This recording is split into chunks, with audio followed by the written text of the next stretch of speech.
Hey, how's it going guys? Welcome back to another PS5 video. So after making a couple of updated guides for how to jailbreak the PS5, now that we have jailbreaks on slightly higher firmwares, I'm seeing a lot of questions in the comments section coming up over and over again. A lot of the similar questions being asked by multiple people. So what I thought I would do in this video is do a general FAQ video to kind of answer all of those main questions that I'm seeing being asked quite frequently.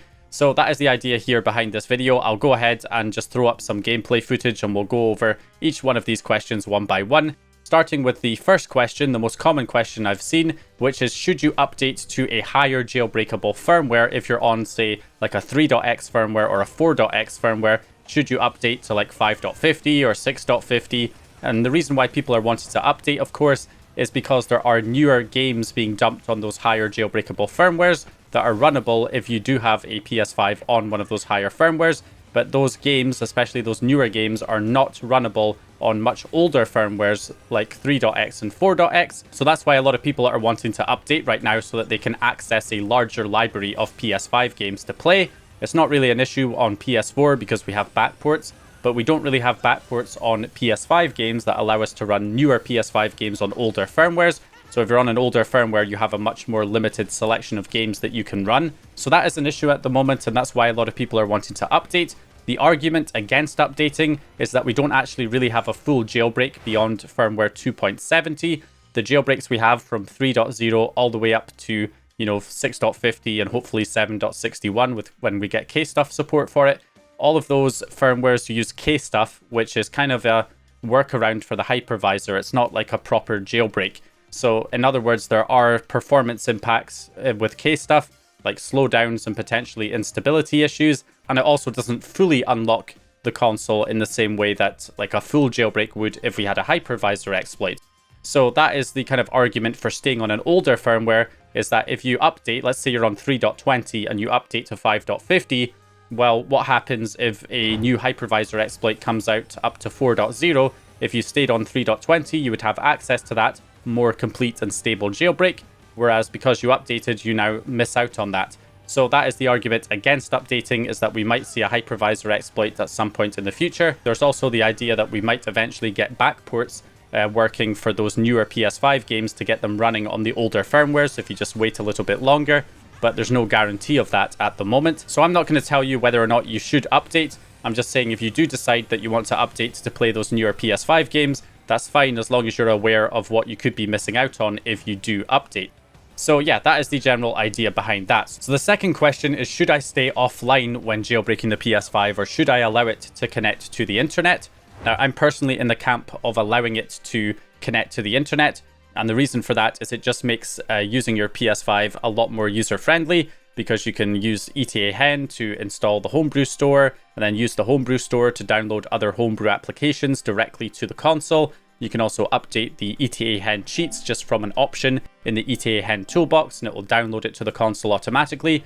If you're offline, you have to do all of that stuff manually by copying it to a USB and then, installing things with the package installer and updating the cheats through FTP or through, PS5 Explorer, which definitely takes a lot longer and is more tedious of a process to deal with. So when it comes to avoiding system updates, if you're online, you can just disable the option to automatically install system updates in the settings, and then you can go to your network settings and add a DNS blocker as your manual DNS, and that DNS will block all system updates when you're connecting online. So that is all you really need to do to block updates, and you should be just fine. Now, as for console bans, you're generally not going to get your console banned by jailbreaking it because you're on an older firmware that cannot access PSN, so you can't really do anything to interfere with PlayStation's online ecosystem. So you're not really going to get banned because you're not even connecting to PSN anyway, even though you are connecting to the internet.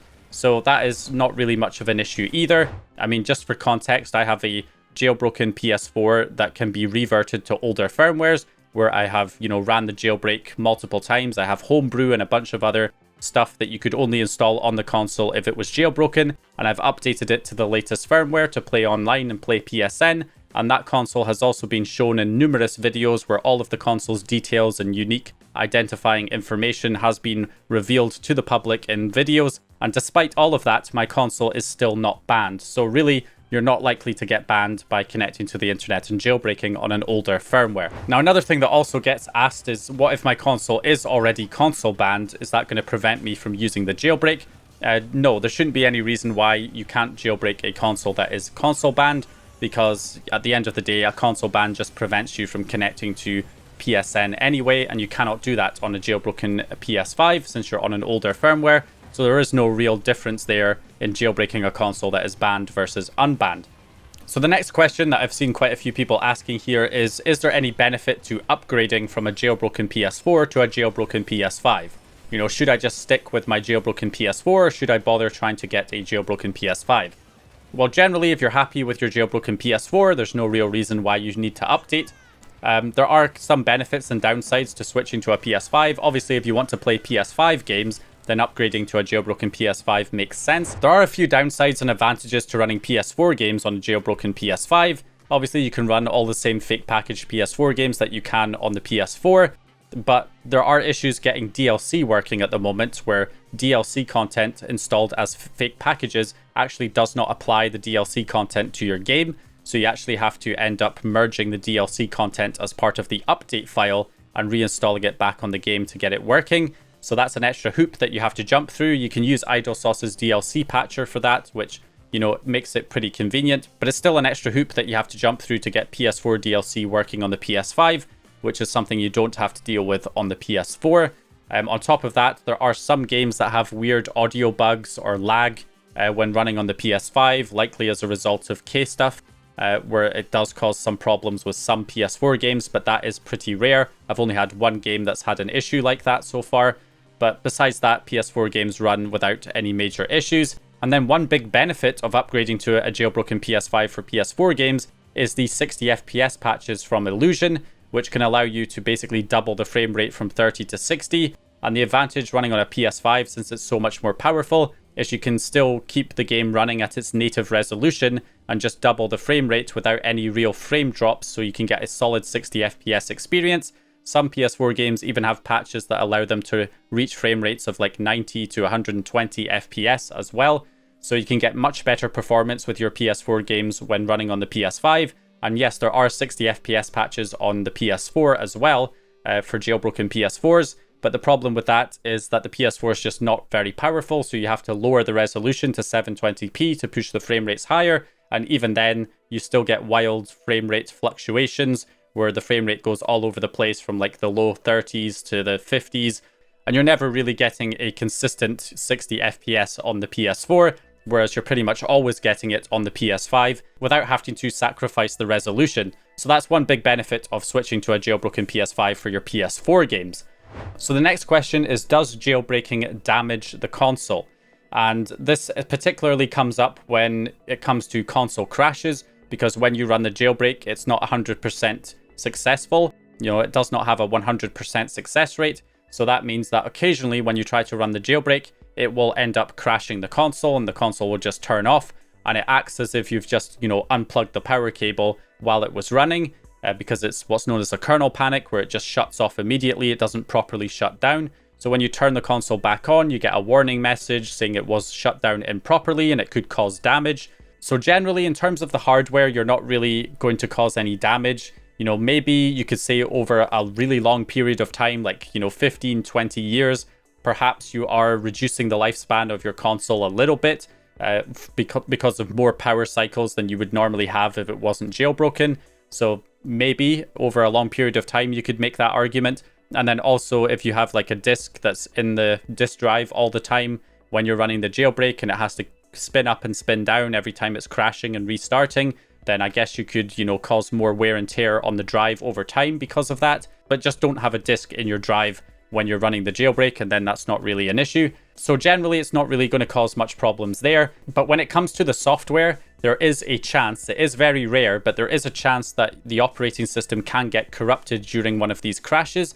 And when that happens, when you boot the console back up again, it will just boot into its safe mode. Sometimes you can just restart the PS5 and it will work, but other times it will be stuck in safe mode because the operating system is corrupted, and you'll have to basically install either a system software update or a recovery firmware in order to fix it. Usually it requires a full recovery firmware, which you can download from dark software. You just download the recovery firmware for the same firmware version that your console's on, so it doesn't update it to a higher firmware. And then you can just install that recovery firmware from a USB drive by selecting the reinstall system software option in safe mode with a USB plugged in, and it will install that recovery firmware, which will basically reinstall all of the hard drive files so that it will properly boot back up again. So that's a pretty rare issue, but it can happen, and even if it does happen, it is fixable by restoring a recovery firmware from a USB.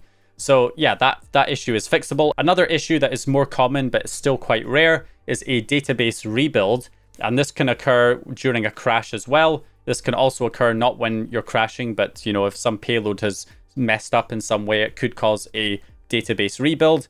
So when a database rebuild occurs, it does not add all of your homebrew applications and fake packages back to the database, because it does not see those as valid applications. So it just adds all of your retail stuff back to the database. So when you turn on your console after a database rebuild happens, it looks like all of your stuff has been reset because you don't have your homebrew apps or your fake packages installed anymore. They are actually still installed, they're just not indexed in the database. So you can either just reinstall them or use a database rebuild script, which basically uses FTP to check to see what applications you have installed, and if any are not in the database, it will add them back to it. So that is another issue that can appear that is fixable, which is more common but still quite rare overall. I have had a few random database rebuilds that have happened on my PS5 over the years. So those are a couple of real issues that can appear from jailbreaking your console that you otherwise would not likely run into. Anyway, moving on from that, the last question that always gets asked here whenever I make a new jailbreaking guide is people asking about jailbreaking the latest firmware or a higher firmware than what is currently jailbreakable. At the moment, there's not any new jailbreaks for 8.0 or 8.20 on the horizon right now. Obviously, anything could happen. Something could come out tomorrow. We just don't know. But at the moment, there doesn't look like there's anything major coming for PS5 in the short term. And for the people asking for a jailbreak on the very latest firmware, jailbreaking probably isn't for you because you're keeping the console up to date, most likely to access PSN, because you need your console on the latest firmware to play on PlayStation's network. And every time a new security vulnerability is discovered that could potentially lead to a jailbreak, Sony patches it and releases a new update, which you then update to access PSN, and then you're not able to jailbreak it again. So that is the problem. Generally, what people do is if they want to access PSN, they'll buy two consoles. They'll buy one for accessing PSN that they keep up to date, and then they'll have another console that they just put in the closet and wait until a jailbreak is available for whatever firmware that console was on, and they do not update it. So that is the general idea there. If you want to jailbreak your console, it needs to be on an old firmware. You must not update it. And yeah, you must just basically leave it until a jailbreak comes out for that firmware, because yeah, jailbreaks on the latest firmwares are extremely rare, practically non-existent. So yeah, obviously, if your console's on the latest firmware, jailbreaking probably isn't for you. So anyway, I think that'll probably do it here for this video. Hope you guys enjoyed it or found the information useful. If there's anything else you think I should have added here, leave it down in the comments, let people know, and I'll hopefully see you guys in the next video.